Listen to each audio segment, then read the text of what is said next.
Un mensaje para hoy. Un mensaje para hoy.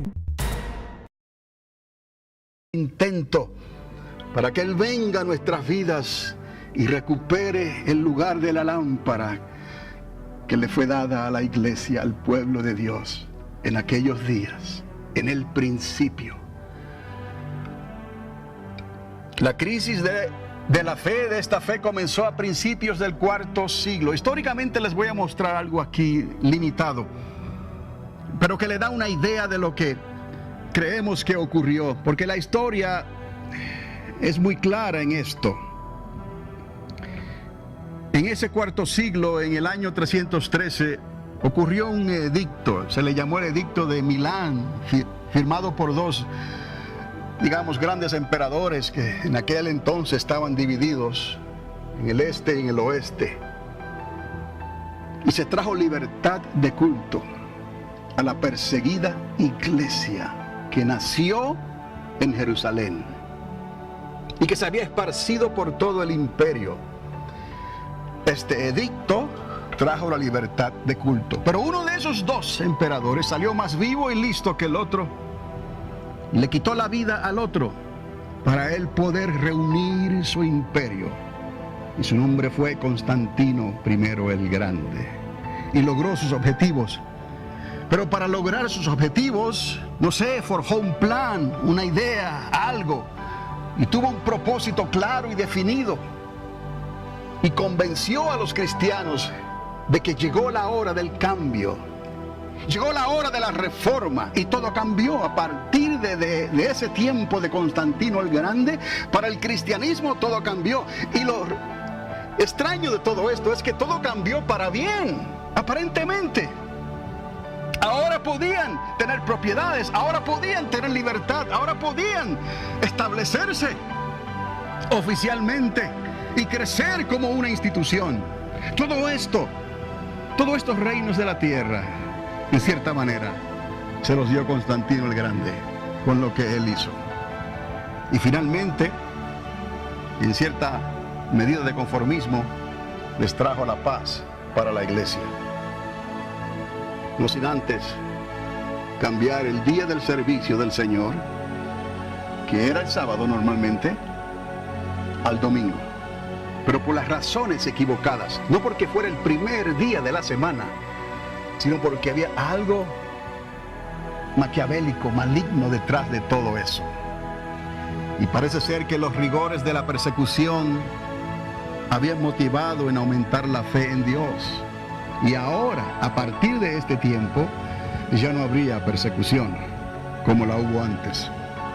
Históricamente se puede decir que la iglesia en general perdió su lámpara, le fue quitada temporariamente, digamos, después que aceptó en su corazón la obra de Constantino el Grande.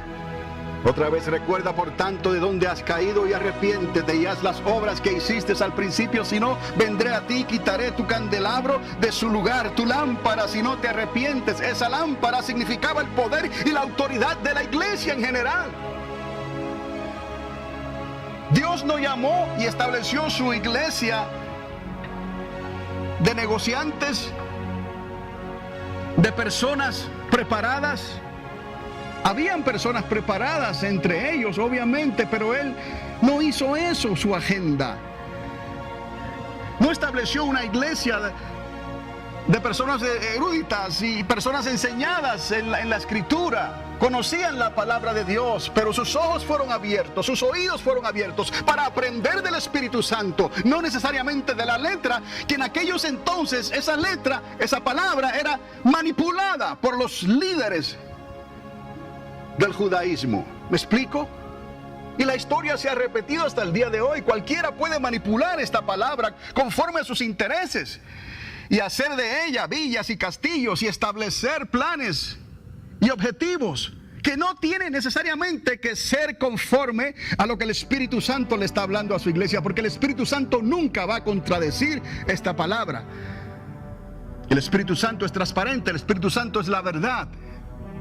Y Él no solamente vino para estar con nosotros, sino para estar en nosotros. Por eso es necesario que se predique este evangelio, el evangelio donde le llevamos a que usted sea lleno por el Espíritu Santo y reciba el bautismo en fuego del Espíritu Santo que sella tu vida y te da un lenguaje extraordinario tuyo, privado, para que lo uses en cualquier momento, cuando vas en la carretera viajando, cuando te estás bañando, cuando estás cocinando, cuando estás trabajando. Ese lenguaje es tuyo y a través de ese lenguaje hablas misterios y eres edificado, tú, a través de esa llenura del Espíritu Santo. Pero lo más importante, cuando vienen las decisiones en tu vida, tengo que comprar, tengo que vender, tengo que mudarme, tengo que hacer esto, tengo que hacer lo otro, el Espíritu Santo está ahí para, con una voz y un silbido apacible, te dice, es correcto. ¿Me explico? O te puede decir, espera, porque por alguna razón les he llevado al Alamogordo, Nuevo México, al desierto. No porque estemos más cerca de esa ciudad dorada, aunque algunos creen todavía esa leyenda. Los que son de aquí la conocen muy bien. ¿Me explico? Dios tiene un propósito para con nosotros. No podemos depender del conocimiento, nada más. No podemos depender de las experiencias, nada más. No podemos depender de lo que sentimos, de las emociones. Cualquiera puede hablar cualquier cosa. Cualquiera puede decir eso, un milagro. ¿Me explico? Pero solamente la persona que está en esos zapatos, en esas sandalias, sabe la urgencia por la cual está pasando. Y lo imposible cuando la ciencia le dice, estás desahuciada, estás desahuciado y vas a morir de un cáncer. Pero déjame decirte, Dios sí puede sanar ese cáncer y lo ha hecho y lo seguirá haciendo. Pero hay algo que nos falta, hay algo que erramos al blanco y no nos damos cuenta, que tenemos que depender no de lo que vemos, sino de esa fe impulsada por el Espíritu Santo, por el fuego de Dios que lo purifica y lo transforma todo. Y así podremos crecer, no en poder fiduciario, no en poder monetario, no en poder económico. ¿Me explico? Podemos crecer en el poder de Dios. Y así Dios añadía a su iglesia los que iban a ser salvos. No por el programa, no por el cash in, no por esto ni por lo otro, sino por el poder y el temor de Dios. Los que venían a la iglesia entendían que tenían que arrepentirse verdaderamente y nacer de nuevo. Una vida completamente diferente, algo radical. Pero hoy en día eso tal vez brilla por su ausencia. Se predica un evangelio más bien conformista. Él va a venir un día de esto. Pero ahora prepárate, engorda tu rebaño y prepárate para el día de hoy. Si Cristo va a venir, que venga cuando Él venga a venir, pero usted y yo sabemos que no, que ya Él ha iniciado un conteo final, ya Él por medio del Espíritu Santo nos ha sincronizado en esa frecuencia con el Espíritu Santo de Dios, en armonía con lo que el Espíritu Santo le está hablando a su iglesia, para que entendamos que estos días se han acortado, estamos viviendo los días finales y que el Señor Jesús de Nazaret está a las puertas, y entendemos claramente el plan y el propósito, por qué Él viene, por qué viene por 1000 años, por qué va a reinar otra vez en Jerusalén. ¿Por qué no debemos dormirnos en nuestros laureles?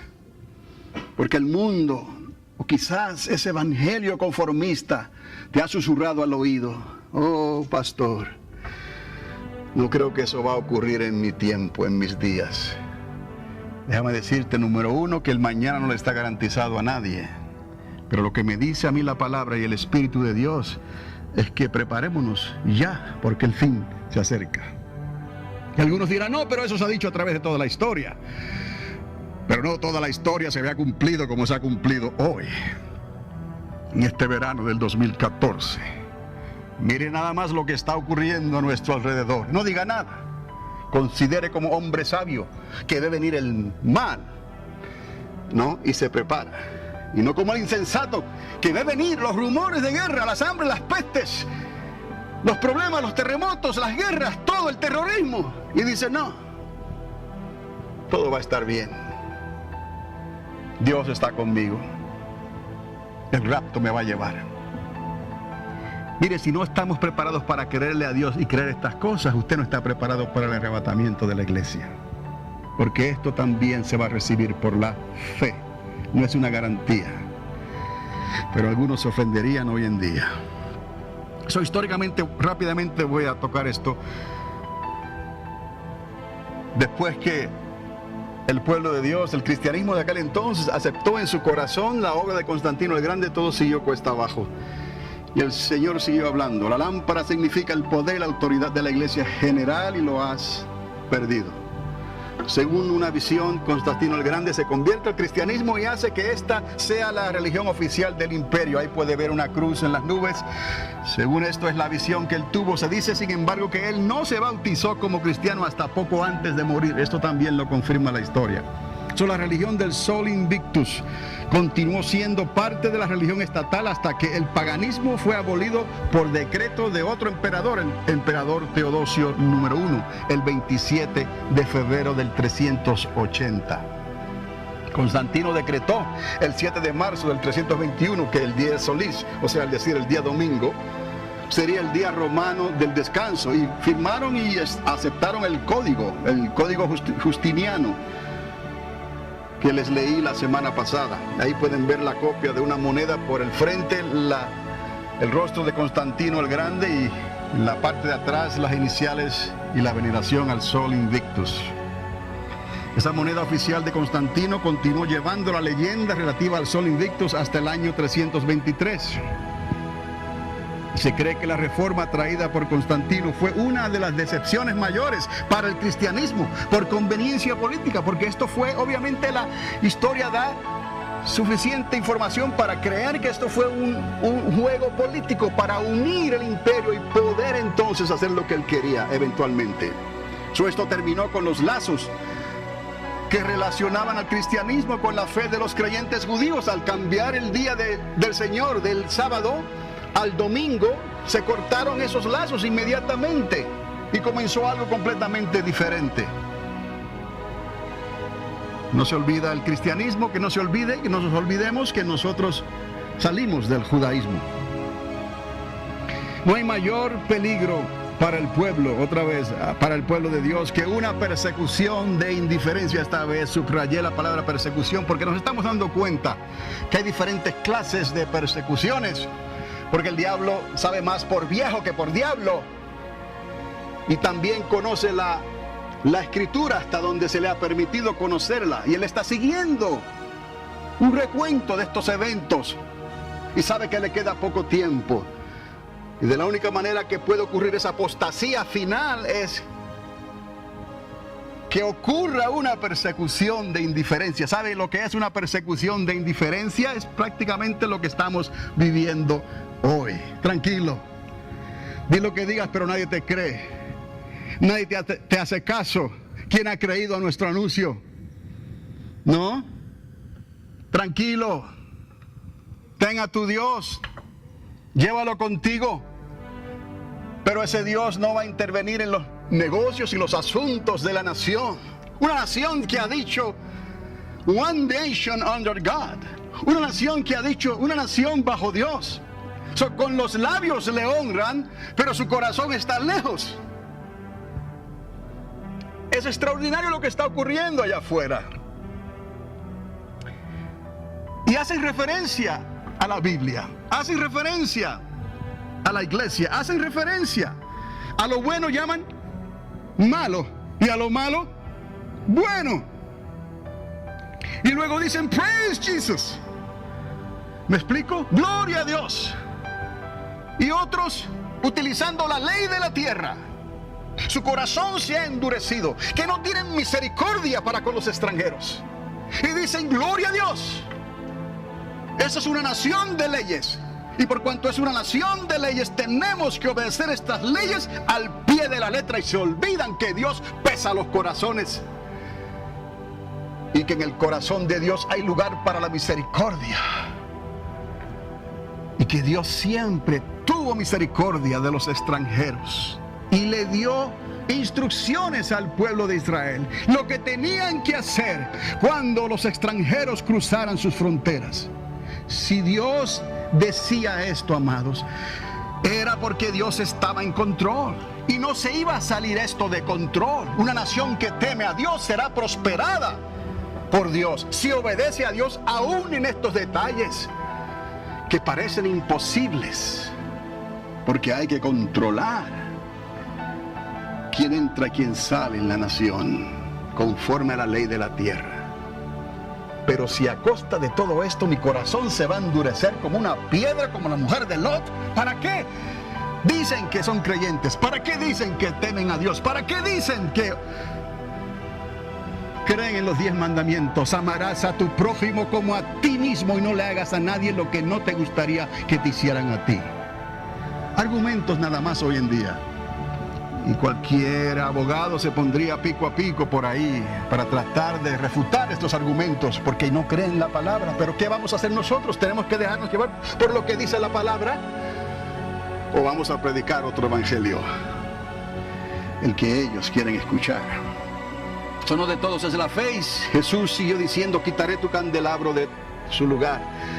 Y la iglesia así se estableció como una de las instituciones más poderosas del mundo hasta el día de hoy. Con toda esta reforma que trajo Constantino, siguió creciendo en una iglesia universal y diferentes ramas. Pero todas ellas fueron cortadas de la misma manera, porque vieron intereses diferentes. Vieron los intereses que les convenía para poder sobrevivir y subsistir. Y como siempre, lograr algún grado de control. Pero su candelabro fue removido a otro lugar hasta nuevo aviso, tal y como les dijo el Señor allí cuando le habló a los de Éfeso. Y a través de esas cartas, vea usted cómo terminan esas advertencias. Escuchad lo que el Espíritu Santo le está hablando a la iglesia. Y en el último mensaje, la Odisea, dice: escuchar lo que el Espíritu Santo le está hablando a las iglesias. No soy experto del griego, pero el griego lo tradujo en plural: a las iglesias. Hoy nos encontramos bajo una persecución de indiferencia, sí, en este país, en Estados Unidos de Norteamérica. Y de ahí este mensaje, amados: los peligros de una fe fingida. En este verano del 2014 en que nos encontramos, no podemos dormirnos en nuestros laureles. No podemos, tenemos que continuar. Mire lo que el Espíritu Santo está haciendo. Está llamando a personas que están dispuestas a tomar este llamado en serio, a darse cuenta de un panorama no completo, no de poner su mirada en ciertos lugares nada más, sino completo. Estás mirando todo, como dice la palabra, escudriñarlo todo y retener lo bueno. Tenemos que prepararnos y depender del Espíritu Santo y no caer en la indiferencia y en la decepción, que es el plan del enemigo, la serpiente antigua, para llevarnos a la apostasía, que es el lugar de donde ya no se podrá regresar. Es el punto donde no hay retorno. ¿Se repetirá la historia? ¿Estás preparados? Ese es mi trabajo. Y le he dicho al Señor: apuntarles en la dirección correcta a todo aquel que quiera. Para poder ayudarles necesito que presten atención verdaderamente. Porque de qué vale que hablemos de estas cosas si simplemente se reciben como alguien que se está durmiendo en sus laureles. Es como una voz que clama en el desierto, pero que se va alejando cada vez que la oyes, a veces fuerte y a veces débil. Pero cuando llegue la hora de la prueba, ¿qué vamos a hacer? ¿Qué vas a hacer? Yo sé lo que hay que hacer. Y yo pienso y le pido a Dios que usted sepa lo que hay que hacer. Si no supiera lo que hay que hacer, no le estaría hablando estas palabras a ustedes. Y no soy el único. Esto viene trabajando desde los días de los hijos de Isaacar. Y ya le he hablado de esta historia tantas veces. Pero David, para establecer su reino, los necesitó. Y todos escucharon lo que ellos estaban hablando porque sabían lo que había de hacerse. Y nosotros hoy, no por nosotros mismos, sino por el Espíritu Santo, estamos entendiendo estas cosas y estamos aprendiendo a conocer lo que hay que hacer en esta hora final. Y por eso estamos hablando como estamos hablando. Pero usted escuche, no solamente porque nosotros estamos apuntando en esa dirección, usted, como aquellos que eran nobles delante del Señor, recibieron la palabra de los apóstoles y de los líderes y la verificaban en la Escritura y comprendían que lo que ellos estaban hablando era la verdad, por el mismo Espíritu, el Espíritu Santo. Eso podemos apuntar en la dirección correcta, pero usted tiene que verificar lo que se está hablando. La fe viene por el oír y el oír por la palabra de Dios. Y hay muchas maneras que usted puede recibir esta palabra escrita. La lee o la escucha. Hoy en día esos medios están disponibles para todos. Ahora, ¿podemos entender la posición de la iglesia en esta nación? Las denominaciones, instituciones, ministerios que representan la iglesia, sea por televisión, por la radio, por el internet, la gran mayoría están cortados con la misma tijera que reveló su condición en Apocalipsis 2:5. Apocalipsis 2:5 es esta tijera que corta y nos deja saber que nos hemos olvidado del primer amor, que tenemos que arrepentirnos e intentarlo otra vez, pero no. ¿Por qué hacer algo cuando el sistema que tenemos está trabajando y está produciendo ingresos como aquí se muestra? ¿Por qué? Porque el ser humano tiende a tener cautela, se niega a obrar cambios cuando todo está trabajando bien. Espera a última hora. Pues hemos llegado a la última hora. Y el Espíritu Santo nos está abriendo los ojos y los oídos para que entendamos que tenemos hoy más que nunca depender de Él y mantener esa llenura para poder seguir hacia adelante en lo que Dios quiere que hagamos. Básicamente casi todos tienen en común los mismos intereses. Es muy humano, muy secular esto también, como en los días del templo, cuando Jesús les estaba hablando. Y les sería muy difícil cambiar un sistema eclesiástico que al parecer está funcionando bien y produce buenos ingresos, cuando Él volteó las mesas y aquellos cambistas tuvieron que salir, se les cayó la economía. ¿Cómo es posible? ¿Quién eres tú para decirnos a nosotros cómo manejar los ingresos de la iglesia, del templo? ¿Me explico? Un mensaje para hoy. Un mensaje para hoy.